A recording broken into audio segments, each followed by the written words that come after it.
Austaeoh by Imploding Colon, read by Deathlight. Chapter 5, Spring.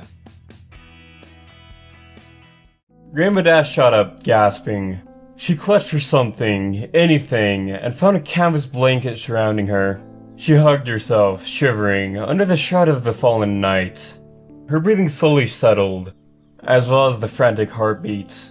Sighing, she glanced down at her saddlebags and other belongings. Dull shapes under the kiss of starlight. Leaves rustled overhead. The murmuring chirps of various nocturnal animals serenaded her from the apple trees bordering the glade. It wasn't until 5 full minutes had passed that Rainbow realized she was caressing the golden pendant around her neck. It felt heavier than ever. Gnashing her teeth, Rainbow seriously considered tossing the ruby-studded pendant away, but she knew better.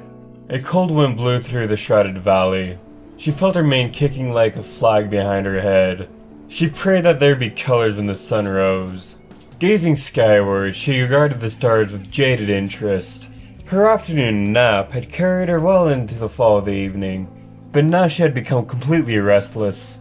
With a groan, she stood up, collected her bags and other belongings, then stuffed them into her saddlebag. Last, but not least, she found the crimson apple lying in the grass. She picked it up like an infant, cradling it.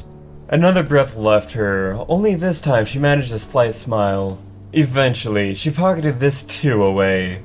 Just as she snapped the saddlebag shut, her eyes lingered on the moon crest-shaped buttons on her pack. Thoughtfully, she looked up towards the night sky once more.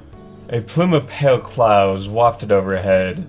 A dim glow suggested a waxing moon rising over the edge of the mountaintops. Rainbow rubbed a hoof over the pendant and tilted it skyward. She stood quiet and listened.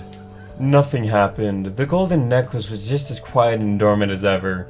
She knew better than to expect otherwise. After all, it wasn't a full moon yet. She was almost glad for that fact. Wasting no more time, Rainbow flapped her wings, ascended in a graceful spiral, and bulleted her way eastward, away from the taller mountain ranges. For hours, she glided under the glittering cosmos. The ivory band of the Milky Way stretched majestically above her, unimpeded by any stray lights or colors, as her goggled eyes took in the dull horizon beneath her. Awash in the pale haze of celestial tranquility, she was alone in the sky, a single spot of warmth burning ever eastward like a comet. At times, she closed her eyes and imagined she was one of the stars, beautiful and insignificant, all at once. Her mind wandered to places as grand, if not grander, than the night landscape bowing beneath her.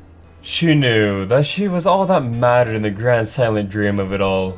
A dozen miles of flight later, Rainbow Dash descended. She was attracted to the sound of rippling water. In the starlight, she spotted a glittering sight below. Upon closer inspection, it turned out to be a babbling brook, cascading down lower and lower, crags of jutting rock. Water started as a trickle, combined into a rippling stream, then cascaded into a majestic waterfall that emptied into an elevated spring, cradled by the convergence of several mountain ranges. Landing beside this high-altitude pool, Rainbow raised her goggles and gazed with naked eyes. She produced a whistle of wonderment.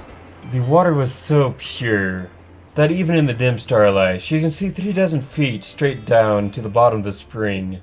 Smiling, she tilted down and gave the liquid a gentle lap of her tongue. Her upper body shuddered. It was the cleanest water she had drunk in her life. She drank liberally, like a foal lapping at delicious milk. Her body felt instantly refreshed. She forgot all about the starlight, about the moon, about the dreams. She was simply alive. Rainbow Dash exhaled long and hard. She had to carry some of this beauty with her. Squatting down, she reached into her saddlebag and produced an empty canteen. Swiftly, she filled it to the brink, smiling victoriously at her acquisition. Just as she finished screwing the top on, something bright and lavender darted on the edge of her promethial vision. Rainbow gasped. She spun around, blinking. She was alone in the tiny spring clearing. The only moving shadows were those belonging to her. Nonetheless, that didn't calm her beating heart, nor did the binding sensation that swiftly followed. She squinted. She gazed sideways towards a crest of jagged rock to her right. Murderous beams of gold were setting the air on fire. As the first shivers of sunlight pierced through the otherwise tranquil moment, a part of her shuddered, regretting the death of darkness. With icy resolve, she picked herself up, pocketed her canteen away, and faced the burning dawn.